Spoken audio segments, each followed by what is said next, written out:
So cash flow, how important is it to your business? Well, very important. So if we run out of cash, then we run out of everything that fuels our business, and that's a really big problem.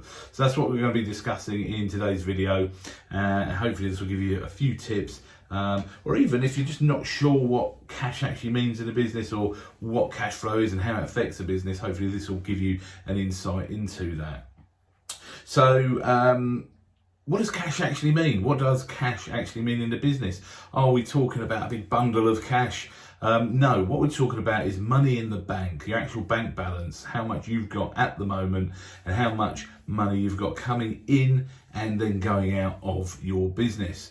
And so we're not talking about having a lovely big stack of cash sitting on your desk, or a swimming pool full of it that you can jump in and swim through. I mean, that would be lovely and does float my boat. But what we're talking about, cash in business, is the money that's within the business and the money that's flowing into it and then flowing back out of it. So it's got nothing to do with having a big wedge of money in your wallet.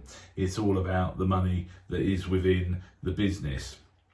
And the way I see cash flow, it's like a river. If you let a river run dry, then that river doesn't exist anymore.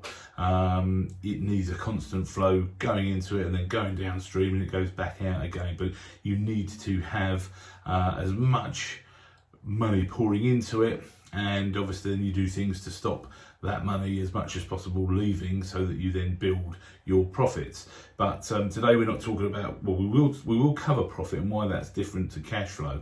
But that's how I see cash flow. It's all about the flow of money coming into a business and then leaving again. So why is profit different to cash flow? A lot of people ask me, and something I used to struggle with was, why am I showing such high profits on my profit and loss accounts, but there's no cash in the bank? The money's all gone. Where's it gone? I'm making X amount profit, but where's all my money? And there's a number of reasons for that. But the reason it's different to profit is that cash flow is purely about your revenue. It's all about the money coming in and then going out again. And profit is obviously what's left at the end. We've done a previous video, and please have a look back through the YouTube channel to find the video on what is a profit and loss and how to read one. So profit is obviously what is left after all your expenses as well. Whereas cash flow is just about the money coming in and then leaving, and we must keep a constant flow of it coming in to keep the business alive.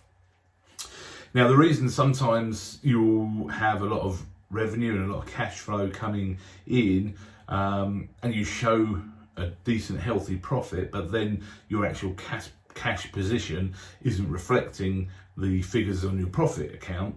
The reason for that is that as a director of a limited company, you're taking the majority of your drawings, the majority of your earnings will be coming out of as a dividend, which is then coming out of the profits. So whilst you might be showing, let's say, 100,000 profit, if you are taking 50,000 in dividends, then you're only going to have 50,000 in cash left. That's in very basic terms.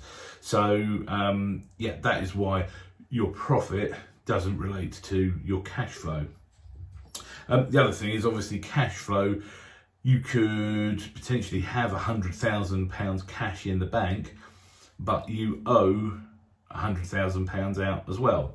Or obviously a better position would be that you owe £50,000 out. So that cash flow, when you are invoicing, you're not getting paid at the exact moment that you're invoicing, but the exact moment you're invoicing is when it does go on to your profit and loss account. So that's why these things differ. You could be in, depending on your business, in a estate and letting agency, we get paid relatively quickly once we invoice. Obviously, there's other businesses that may invoice on a 30-day term, so it's going on their profit and loss at one point, but they're not actually getting paid for 30 or 60 or 90 days. So that becomes a real cash flow issue for them. How can you speed up your cash flow? Well, it's all about getting paid quicker, basically. So in an estate and a letting agency business, obviously lettings is a lot better for your cash flow because we do deals quicker and they complete quicker.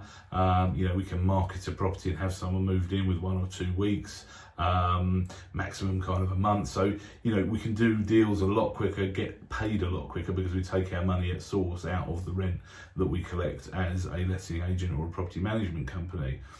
In terms of sales, you need to progress your sales a lot quicker. You need to get those through as quickly as you possibly can. And then you need to speak to the solicitors, especially if you've got a real cash flow problem and you're running out of money. You need to be speaking to solicitors and saying, look, as soon as this completes, I need paying, please. And if you've got that relationship with people, then hopefully you can get paid same day.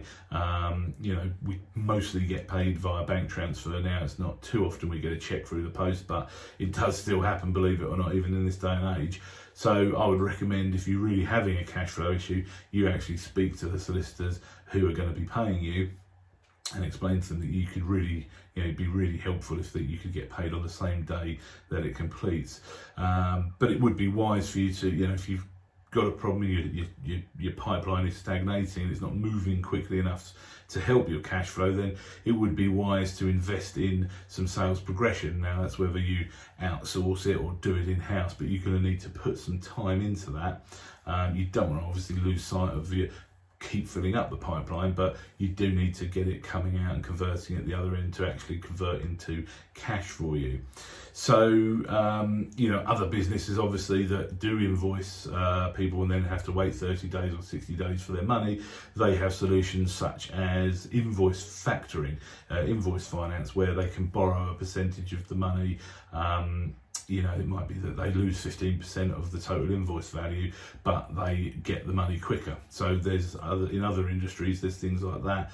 In the estate and letting agency world, we don't really have that sort of facility available because generally we're either getting paid very quickly from our lettings and we take our money at source, or we're getting paid by a solicitor once it exchanges and then completes. So between exchange and completions normally within a couple of weeks, so there isn't too much point in having an invoice factoring solution.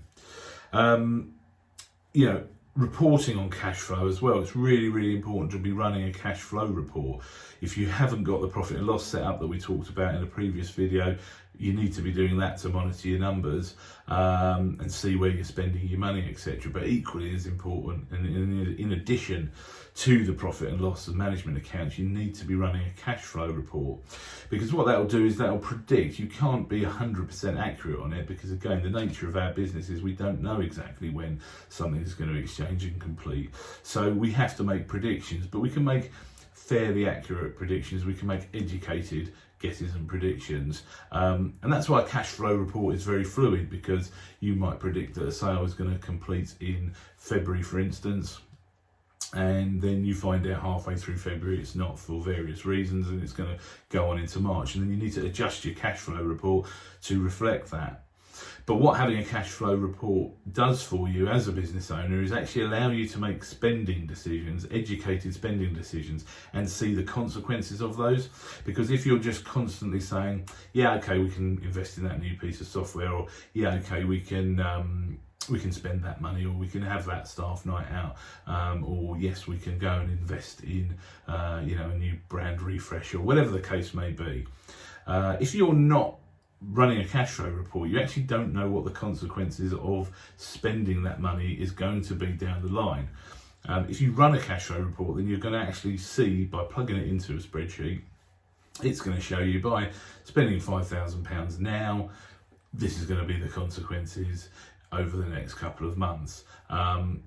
Because, as I say, if you're just relying on your profit and loss, you don't know how different that is to your cash position. So it's very, very important to monitor your cash position and how that's going to be. And actually, a mistake we've made in the past is to stop monitoring it when the going is good and you've got a lot of cash in the business.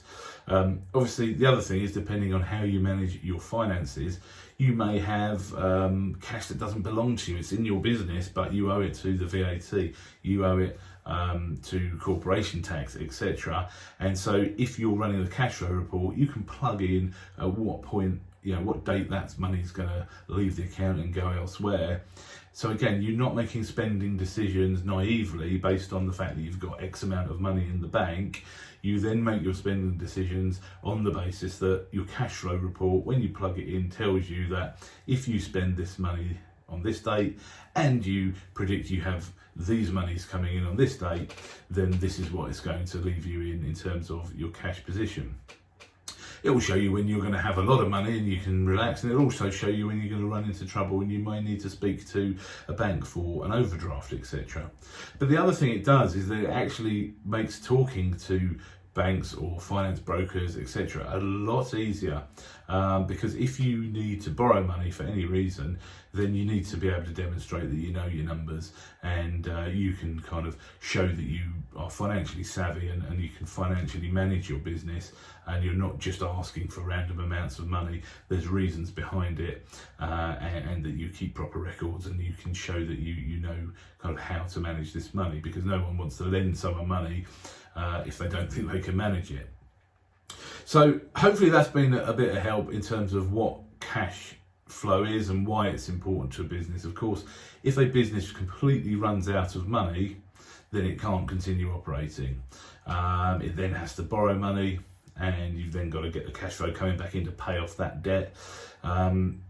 It's very important, and ultimately it's okay sometimes to see that you are going to run out of money, and then you may need an overdraft facility. But as long as you can show by the fact that you've got a cash flow report that you're going to then come back out of that overdraft because of X, Y, and Z money coming into the business, it will just make your, one, it helps you when you need to borrow money, but two, it'll just make your life as a business owner so much more relaxed when you can see and predict your cash position. It's a really responsible way to run a business, and it just gives you peace of mind as a business owner that you know what's happening. And when you do perhaps dip into an overdraft or go to a really low cash position, you're not having sleepless nights, because you've got a report there that shows you this is when we're going to come out of that, and we've got a real plan to come out of that. And it also gives you, tell you when to react. When do I really need to put pressure on my sales team and sales progression team to get these sales through? When do I need to put more pressure on the lettings team to get some of their deals going quicker, etc. If you haven't got a lettings business within your estate agency business, you know that me and my brother massively advocate it. It's a huge part of our business. We manage properties for other agents now as well, to enable them to start lettings businesses for that reason, so that when we have things like pandemics happen, you've still got very decent cash flow coming through your business. So if you're just a sales only business and you haven't got a lettings business, I would seriously encourage you to look into it. And by all means reach out, and we'll give you some advice on that. But certainly back to cash flow, that's why we say cash is king. If you run out of it, you're in big trouble. But there's so much you can do to monitor it, make the right decisions, and keep that cash flow coming in. So if you've got any questions about that, then please reach out. If you can hit the like button and subscribe to this channel, I'd really appreciate it, so we can keep bringing you more and more content, and also it gets shared wider then for more people to benefit from. Thanks a lot.